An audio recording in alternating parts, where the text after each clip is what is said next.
Amin'izao krismasy izao dia fifaliana ho anay ny mpitandrina sy ny fiangonana manontolo eto amin'ny fitandremana la réunion no miarahaba sy maniry soantsika rehetra kristianina mpino FJKM manerana izao tontolo izao. Hoy ny anjely tamin'ny ireo mpiandriondry fa izay manao hoe aza matahotra fa indro milaza teny somafalo anareo aho dia fifaliana lehibe ho an'ny olona rehetra fa mpamonjy niteraka ho anareo anio ao an-tanànan'i Davida dia i Kristy Tompo.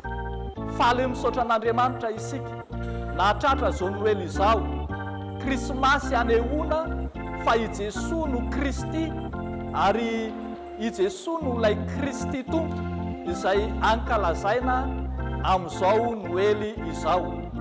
I Jesoa no Kristy Tompo fa tsy hafa. I Kristy ilay tompony tompo sy fototry ny fankalazana ny Noely. Koa any amin'izay rehetra mino sy mandray an Jesoa ho tompo no misy ny fifaliana kristiana, fifaliana tena izy. Eto ary dia miarahaba sy mirary soantsika rehetra noho izao Noely 2024 izao ho an'ny fiangonana sy ho an'ny olona rehetra ny fifaliana avy amin'ny Kristy ilay ekena ho tompo.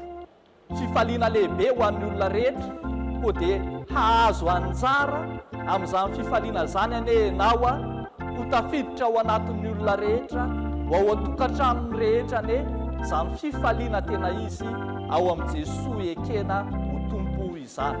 Fifaliana no naterin'Andriamanitra ho an'ny mpiandriondry manala ny tahotra tao aminy, kanefa koa fifaliana aterin'Andriamanitra any amin'ny isan-tokantrano anala izay rehetra manavesatra eo amin'ny fiainanao ka tsy anay na angorohoro ianao. Ho aminao anery avako ny fiadanana sy ny fifalian'Andriamanitra. Dia ho an'Andriamanitra irerian'ny voninahitra. Amen.